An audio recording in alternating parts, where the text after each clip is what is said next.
Good morning students. आज की class में हम लोग डिस्कस करेंगे अपना बढ़िया सा टॉपिक सॉलिड स्टेट। और सॉलिड स्टेट के आज के लेक्चर में हम लोग जो ये फर्स्ट लेक्चर है इसमें क्या कवर करने वाले हैं, इसमें हम लोग कवर करेंगे कि जो मैटर है बेटा, मैटर क्या होता है और मैटर की जो जनरल क्लासिफिकेशन है वो क्या होती है और उसकी जनरल प्रॉपर्टीज क्या होती है। लेक्चर थोड़े छोटे रहेंगे और छोटे छोटे टर्म से हम लोग क्या करेंगे, पूरे चैप्टर को बेटा कवर करेंगे। तो सबसे पहले हम लोग बात करेंगे, चैप्टर हमारा कौन सा है बेटा, ये है सॉलिड स्टेट, ठीक है ना, सॉलिड स्टेट बेटा। और इसमें हम लोग सबसे पहले किसकी बात करेंगे, हमको पता है कि कोई भी स्टेट आती है, कोई भी फेज आएगी बेटा, तो उसमें क्या होगा, सबसे पहले हम बात करते हैं बेटा किसकी, मैटर की। हम लोग बात करेंगे मैटर की, मैटर क्या होता है। तो सभी लोग जानते हैं मैटर ऐसा कुछ भी जिसमें मास होता है और स्पेस को बेटा ऑक्यूपाइज करता है। एनीथिंग, हम लोग मैटर की डिफिनीशन पे जाएंगे तो हम लोग क्या देखेंगे, एनीथिंग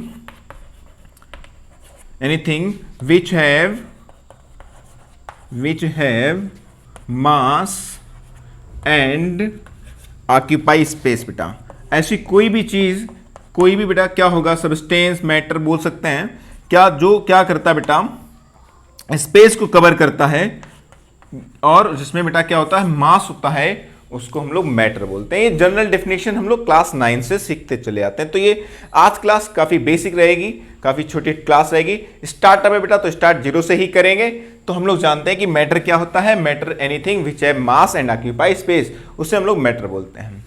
अब जो जनरल मैटर का क्लासिफिकेशन है वो दो टाइप से किया गया है। अगर हम सॉलिड स्टेट के अकॉर्डिंग बात करेंगे तो मैटर को हम लोग देखेंगे, यहां बेटा हटा देते हैं इसको डिफिनीशन को, तो हम लोग देखेंगे कि जो मैटर है उसको बेटा फर्दर कितने पार्ट्स में क्लासिफाइड किया गया है। मैटर को आप देखेंगे दो पार्ट्स में बेटा क्लासिफाइड किया गया है।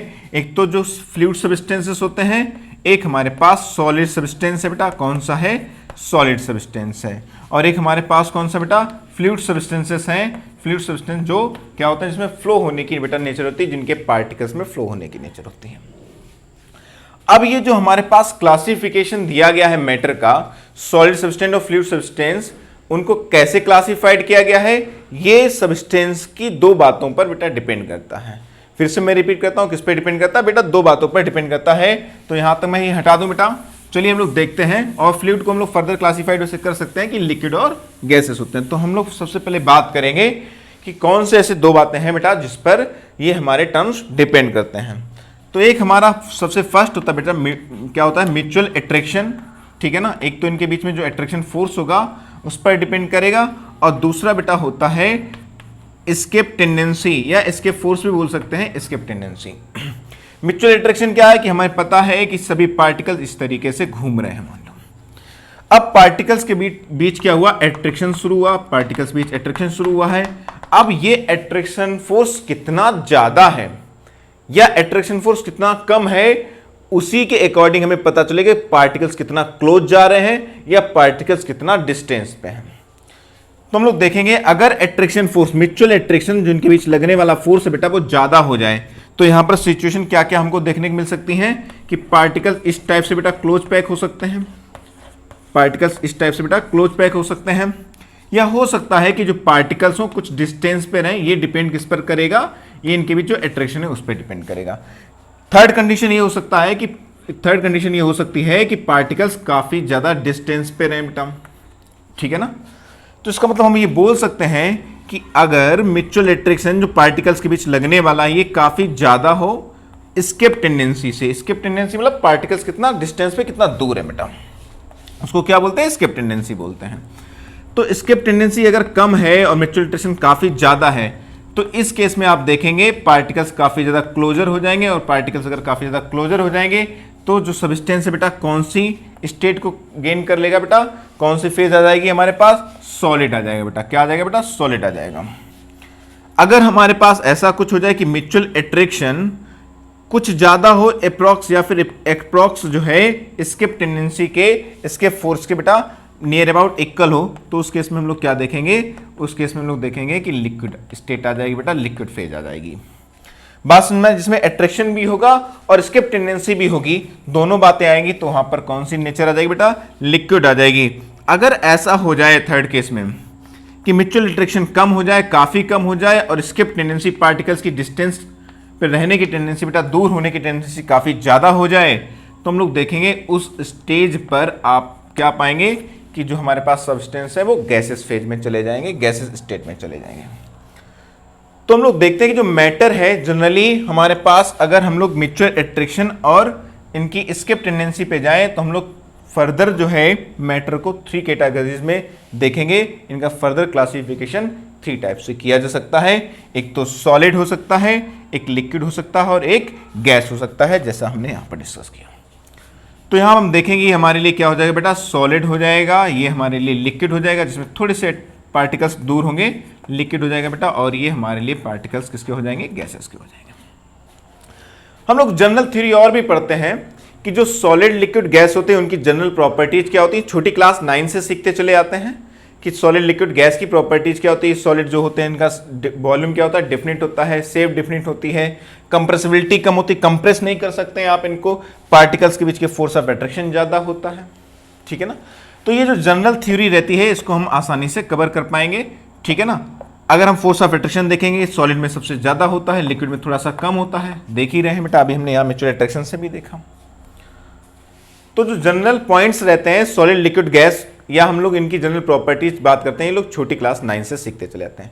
तो हम लोग क्या करते हैं, इसका एक छोटा सा चार्ट बना लेते हैं, इसको सीखते हैं और फिर हम लोग क्या करेंगे, इनकी प्रॉपर्टीज को डिस्कस करेंगे, ठीक है। तो इसको हटाते हैं बेटा और चार्ट को बेटा बनाते हैं। तो हम लोग को जनरल प्रॉपर्टीज की बात कर लेते हैं जो सॉलिड लिक्विड गैस की होती हैं। ऑलरेडी हम लोग इनको 9th और छोटी छोटी क्लास में 9th 10th में हम लोग ऑलरेडी इनको पढ़ चुके होते हैं, 11th में भी हम लोगों ने पढ़ा होता है। तो बात करते हैं शेप। तो ये जनरल है, सभी लोग जानते हैं कि कोई भी सॉलिड सब्सटेंस होता है उसमें पार्टिकल फिक्स रहते हैं बेटा, तो शेप क्या होगा इनका, डेफिनिट रहेगा, ठीक है ना। तो ये हमारे लिए शेप क्या हो जाएगा बेटा, डेफिनिट हो जाएगा। अगर लिक्विड की बात करेंगे तो लिक्विड का शेप डेफिनिट नहीं रहता बेटा, तो ये डेफिनिट नहीं होगा, तो ये इनडेफिनिट हो जाएगा, ये डेफिनिट नहीं होगा बेटा। ये जनरल थ्योरी है, आप इसको पहले से ऑलरेडी जानते हो। और गैस में भी क्या होगा, कोई भी शेप डेफिनिट नहीं होता है, आप जानते हैं गैसेस पार्टिकल काफ़ी ज़्यादा इधर उधर क्या होता है, मूवमेंट करते रहते हैं बेटा। वॉल्यूम की बात करेंगे तो अगर पार्टिकल्स का अरेंजमेंट ठीक है, सही से पैकिंग है बेटा, तो यहाँ पर वॉल्यूम भी आप देखेंगे क्या हो जाएगा, डेफिनिट हो जाएगा। फिर से हम बात करेंगे लिक्विड के वॉल्यूम की, अगर बात करेंगे बेटा तो वॉल्यूम चेंज नहीं होता है, वॉल्यूम इसका डेफिनिट रहता है। वॉल्यूम कैसा रहता है बेटा, डेफिनिट रहता है। आप देखेंगे जैसे कि मान लो मैंने एक यहाँ पर क्या किया है, एक बेटा इस टाइप से कंटेनर ले लिया है, ठीक है ना, और इसमें मैंने 1 लीटर क्या किया बेटा, 1 लीटर वाटर को ले लिया है, ठीक है ना, 1 लीटर वाटर को। तो आप देखेंगे इसका जो वॉल्यूम है बेटा 1 लीटर है और शेप कुछ इस टाइप का है जैसे हमने कंटेनर ये ले रखा है। अब इसी को हमने क्या किया, इस टाइप के कंटेनर में बेटा फिल कर दिया 1 लीटर किसको बेटा, वाटर को, 1 लीटर वाटर को बेटा, ठीक है ना। तो अभी आप देखेंगे कि जो हमारे पास वॉल्यूम है बेटा वो 1 लीटर यहाँ भी है, 1 लीटर यहाँ भी बेटा, बस इसका शेप चेंज हो रहा है। ये शेप डिपेंड करता है कौन सा किस टाइप का बेटा कंटेनर है, कंटेनर के शेप पर डिपेंड करेगा, लेकिन इसका वॉल्यूम अभी भी हमारे पास 1 लीटर है।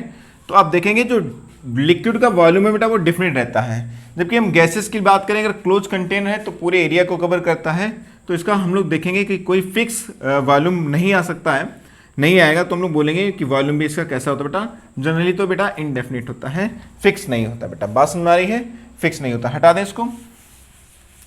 चलिए हम लोग आगे बात करते हैं इंट्रामोलिकुलर फोर्सेस की। तुमको पता है जो सॉलिड पार्टिकल्स होते हैं काफ़ी ज़्यादा क्लोज होते हैं, ये सॉलिड काफ़ी ज़्यादा रिजिड होते हैं बेटा, हार्ड होते हैं, तो इनके बीच जो म्यूचुअल अट्रैक्शन होगा पार्टिकल्स के बीच में वो काफ़ी ज़्यादा हो जाएगा।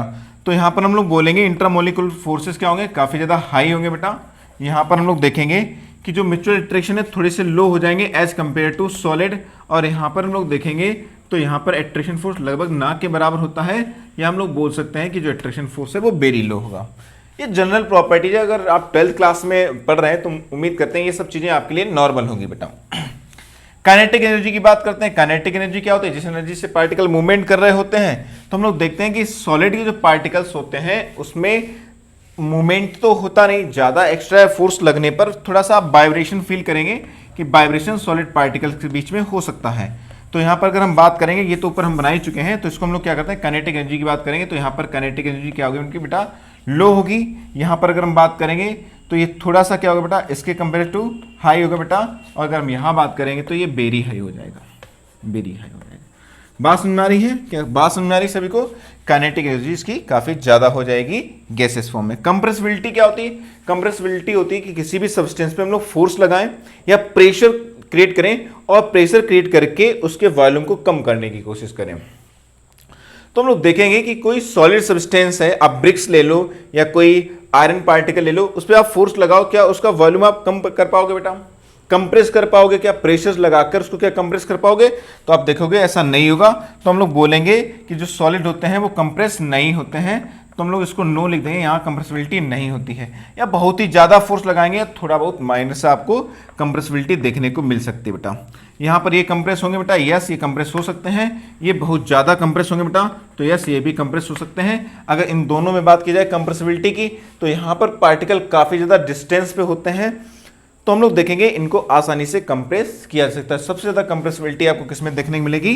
गैसेस में। और भी है बेटा, इंटरमोलिकुलर फोर्सेस के साथ साथ डिस्टेंस की बात आती है, पार्टिकल विच स्पेस कैसा है, ये जनरल थ्योरीज रहती हैं जो हम लोग छोटी छोटी क्लासों में पहले से ही कवर कर लेते हैं, ठीक है ना। तो आज हम लोग क्या करते हैं, पहले लेक्चर में हम लोगों ने क्या कवर किया, आज के लेक्चर में हम लोगों ने कवर किया कि जनरल मैटर क्या होता है और उसके सॉलिड लिक्विड गैस में कैसे क्लासिफाइड किया गया बेटा, क्लासिफिकेशन क्या था, ठीक है ना। नेक्स्ट लेक्चर में हम लोग सेकेंड लेक्चर में क्या करने वाले हैं, पहले हम दो अलग से जो हमारे पास सॉलिड्स होते हैं उनकी बात करेंगे, आइसोमॉर्फिज्म और पॉलीमॉर्फिज्म क्या होता है बेटा। उसके बाद फिर हम लोग चलेंगे पार्टिकल्स की पैकिंग के अकॉर्डिंग क्लासिफिकेशन ऑफ सॉलिड, जो क्रिस्टलाइन सॉलिड है और एमॉर्फस सॉलिड जो है वो क्या होता है, ठीक है ना। एमॉर्फस सॉलिड है क्या होता है उसकी बात करेंगे, ठीक है ना। ओके, गुड बाय बेटा।